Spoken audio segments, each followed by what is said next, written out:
Welcome to சோலை சாய் சமையல். இன்றைய வீடியோவில் தீபாவளி பலகாரமாக பட்டர் முறுக்கு தான் செய்ய போகிறோம். இது பெரியவங்கலேருந்து சின்னவங்க வரையும் எல்லாருக்கும் பிடிக்கும். ரொம்ப ஈஸியாக செஞ்சிடலாம்.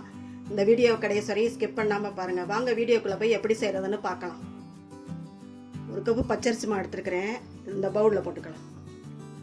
கடையில் வாங்கின மாவோ வீட்டில் இருக்க மாவோ எதாக இருந்தாலும் பரவாயில்ல. 2 டேபிள் ஸ்பூன் கடலை மாவு இதையும் போட்டுக்கலாம். 3 டேபிள் ஸ்பூன் பொட்டுக்கடலை மாவு இதையும் போட்டுக்கலாம்.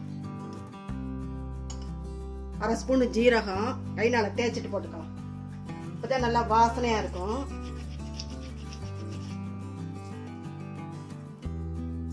இதுக்கு தேவையான அளவு உப்பு போட்டுக்கலாம். கொஞ்சமாக பெருங்காயத்தூள் போட்டுக்கலாம்.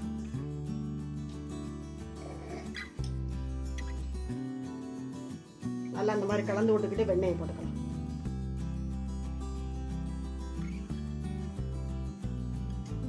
ரெண்டு டேபிள் ஸ்பூன் வெண்ணெய் எடுத்து வச்சிருக்கிறேன், அதை போட்டுக்கலாம்.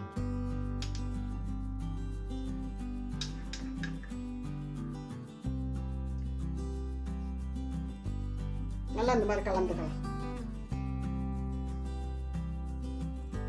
நல்லா கலந்தாச்சு. வெண்ணெயை போட்டு நல்லா கலந்துட்டோம். பாருங்க பிடிக்க வரும். இப்போ தண்ணியை தொளிச்சு இப்போ செஞ்சுக்கலாம். நல்லா சப்பாத்தி மாவு அளவுக்கு பிசைஞ்சுக்கணும். பக்குவத்துக்கு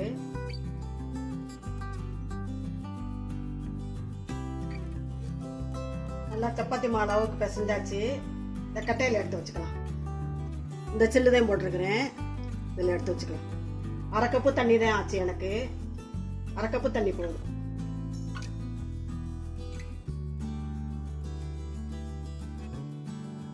எண்ணெய் காஞ்சிருச்சு, புளிஞ்சுக்கலாம்.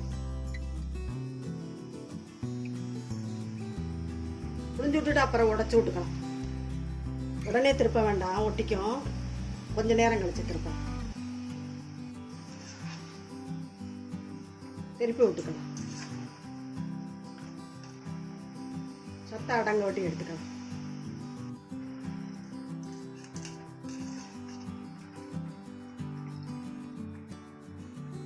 நல்லா சத்தா அடங்கிருச்சு. ஈஸியாக செஞ்சிடலாம். கொஞ்சமாக செஞ்சு பார்க்கலாம் சின்ன பிள்ளைங்க. நல்லா வெள்ளையா இருக்கும் பாருங்க. இந்த வடிதட்டில் எடுத்து போட்டுக்கலாம்.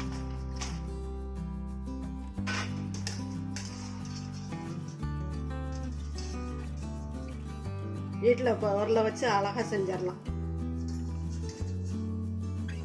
பொட்டுக்கல்லையும் வீட்டில் இருக்கும், கடலை மாவும் வீட்டில் இருக்கும், பச்சரிசி மாவு எப்பவும் வச்சிருப்போம். இன்னொரு கட்டை புளிஞ்சுக்கலாம்.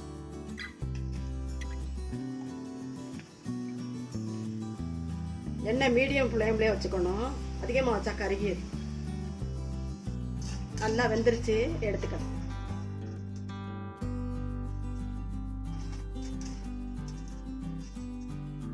வெண்ணெய் தான் போடணும், நெய்யெல்லாம் போட்டுறாதீங்க. நெய் போட்டால் டேஸ்ட் மாறும். பட்டர் முறுக்குக்கு வெண்ணெய் தான் போடணும். அப்போதான் சாஃப்டாக இருக்கும். வாயில் வைக்கங்காட்டியும் கரைஞ்சிரும். எல்லாமே புளிஞ்சு எடுத்தாச்சு. முறுக்கு நல்லா வந்திருக்குது. இதே மாதிரி நீங்கள் தீபாவளிக்கு பட்டர் முறுக்கு செஞ்சு பாருங்கள். செஞ்சு பார்த்துட்டு எப்படி இருந்துச்சுன்னு கமெண்ட்ஸில் சொல்லுங்கள். இந்த வீடியோ பிடிச்சிருந்தா மறக்காமல் சோலை சாய் சமையலுக்கு சப்ஸ்கிரைப் பண்ணுங்கள். நன்றி, வணக்கம். அடுத்த வீடியோவில் பார்க்கலாம்.